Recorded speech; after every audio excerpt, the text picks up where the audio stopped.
Yo, what is going on, guys? And welcome back to 365 Analytics. And today we will be recapping everything that went on in the 2024 NFL offseason league meeting, coaches meeting, owners meeting, everything that goes along with it. And we will be recapping all the rule changes, everything that happened, IR changes, trade deadline changes, challenges, kickoffs, hip drop tackles, all of that in today's video. We will be going over how I think it impacts the league and all of that. So if you guys enjoy, please like, subscribe, be greatly appreciated. This is my first video with a face cam actually. So yeah, that's cool. And I know I said the Sweet 16 preview would be out today, but that is being pushed back to tomorrow on Wednesday, the Sweet 16 preview. And today we'll be doing the NFL thing. So tomorrow, Sweet 16 preview, today, the NFL League League recap. So yeah, um, let's get right into it. So we're gonna start off with this video that Pro Football Operations put out, and it kind of recaps like the new kickoff and what is goes on with it. So yeah, we're gonna start it.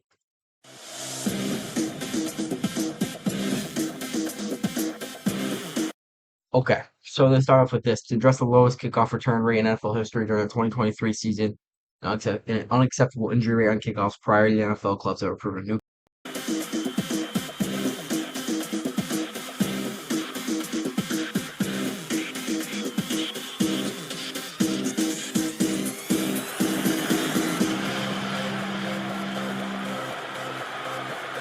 So to start off, the kicking team will kick off from the 35-yard line. Obviously, it will be just the kicker and the ball on the tee here.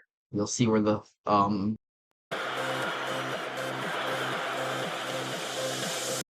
10 members of the kicking team will line up at the 40 in a straight line.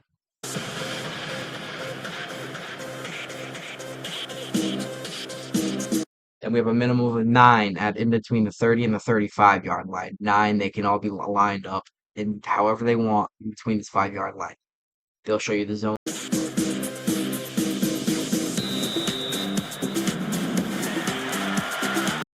Play begins when the ball is either caught or hits the ground in the landing zone. So the 0 through the 20 is considered the landing zone for the ball. That is the receiving team's 20-yard line and its goal line. Play begins when the ball is either caught or hits the ground in the landing zone or is returned from the end zone, as you can see on those end zone.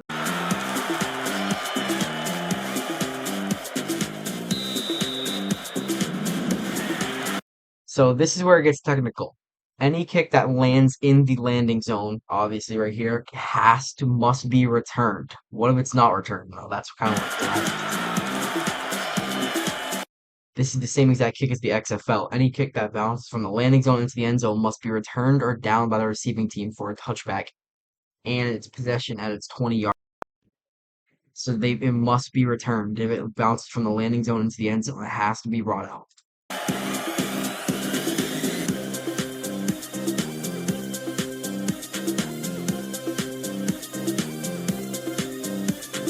If the kick fails to reach the landing zone, it has to be brought out to the 40-yard line. I believe that rule's adjusted to the 35. I believe that was altered a little bit.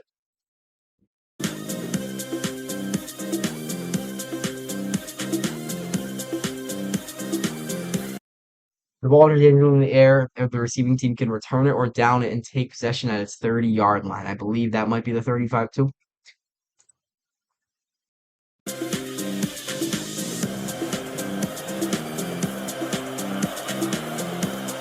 This is also the 35, I think. I think this rule's been altered since the proposal's been altered since the video was made by Football Operations. But if the ball goes out of bounds, the receiving team's 40 or the 35.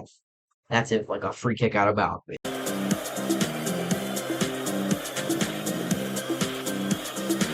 Here are rules. No fair catch. And that's obviously the fair catch has been eliminated from the game on the kickoff.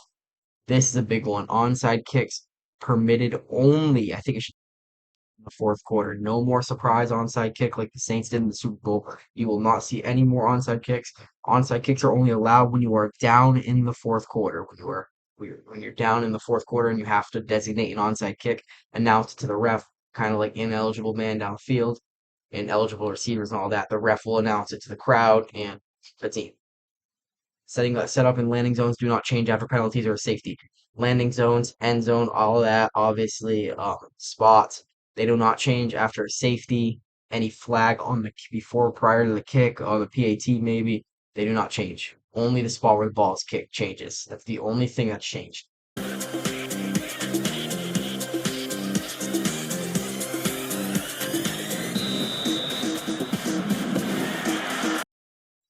And there's your video from NFL football operations. So to recap, it's the same exact kick that was brought in from the XFL. I don't know if I like the change there or not. I think it will create a more exciting game in a way. Less injuries obviously is always well, but I think there will be more kick returns in the league. I think the Steelers actually just signed Cordarrelle Patterson today, which is a good move with this new rule. And yeah, I think it will be a big change, and let's see how it works, I guess. So yeah. So here is an example I pulled up from the XFL this past season of how the kick will exactly work. This rule the NFL adopted from the XFL itself, so it's a carbon copy of what happens here and what would happen on a kick. So as you can see, like the video explained, it's on the 30 here, but I think in the NFL it would be on the 35. The ball would be here. Kicker obviously runs up to it. Two refs in the middle of the field.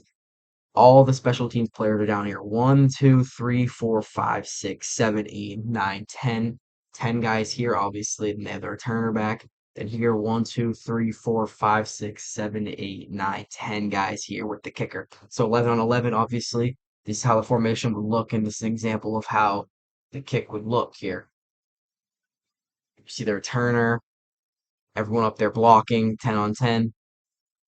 And it like entails the game to happen with less injuries. If I move my cam, you can see the kicker a little bit better. Turn off my cam real quick.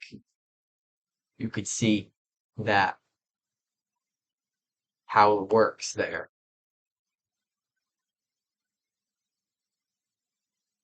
So that's some examples from the XFL of that kick and how you'd see it in a game. 10 on 10, special teams, different alignment, less injuries. Hey, it really could be good for the game. Who knows? But yeah, that's how it would look. Now moving on to the hip drop tackle. So this is the rule that everybody's up in arms about. They're saying it's just a football play. Let's just go to flag football. And I'm obviously in the minority here. It's an unpopular opinion. I think that it really could be a good rule for the league. It decreases injuries on the lower leg with the hip drop. Um, it's going to be interesting to see how the referees call this. This is like the one flaw I could see really in this rule is referees impacting games and all of that. But I think this could be a good rule for the game. Um, but so the penalty would be a 15-yard penalty, automatic first down on if you are commit a hip drop tackle. This is a video that the NFL put together, a montage to show people at the league meeting of what a hip drop tackle is. And owners unanimously voted yes to ban the hip drop tackle. So here's an example. Obviously that's a tackle on Hayden Hurst from the Cowboys. These are a bunch of different examples. Um, it's when the defender swivels and kind of drops their hips and they land on a guy's leg to either get injured or put their leg in an awkward position. So I'm not saying I'm a fan of this rule, but I mean, I don't think I don't think people I think people are a little bit too up in arms over it. But that was on Drew Sample, not Hayden Hurst. I don't know why I said Hayden Hurst. But yeah, I mean, it's gonna be interesting to see how referees call it. But I mean, we kind of knew it was coming after the Mark Andrews injury on Thursday night. I was actually out at that game, and it's like we kind of knew it was coming. So it's gonna be interesting to see how the league calls this and the referees call this and fines that are sent out to these players if they commit the penalty. And yeah, so I mean, interesting.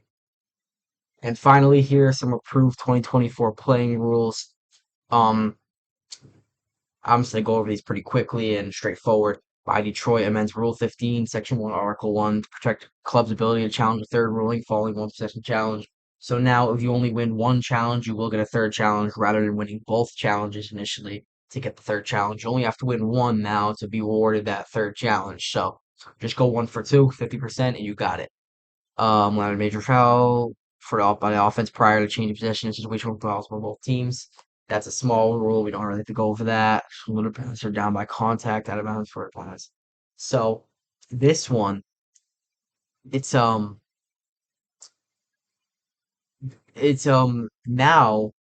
it's intentional grounding and roughing the passer. The reviewable play by the rules analyst. The rules analyst can step in and correct the play now. There still has to be some technicalities with that I have to like go over and look at, but yeah, that happened. Um, to dangerous tackling technique. We already went over this hip drop tackle. It's great for new form of free kick. 10A, obviously that's new kicking. It's a 1 year trial. If there's less injuries, I think they'll keep it for sure. We already went over that though. About laws for true action. Go over. Oh, Pittsburgh trade deadline.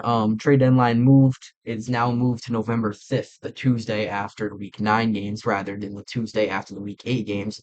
So the trade deadline this year is actually on the election day. It was pushed back a week.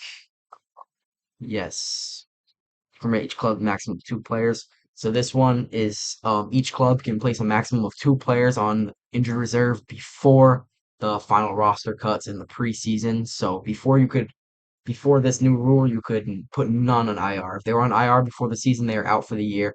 But now with this new rule, you can put up to 2 players on injured reserve before the roster cutdowns, and they can still be on the roster during the season after 4 weeks, I assume. Explain the standard elevation. This one's to expand the standard elevation rules to permit clubs to elevate a practice squad quarterback to the active list. I'll make the injury reporting rules, blah blah. Recent trials, so how about fee coach? So yeah, that's really like the important rules we went over. And yeah, the XFL kickoff, the hip drop, a lot of new changes coming in this season. I hope you guys enjoyed this video. If you enjoyed, like, subscribe. First video of the face cam. So you guys all have a good night. And tomorrow, new video, Sweet 16 preview. Sweet 16 starts Thursday. I'm pumped. And yeah, have a good night.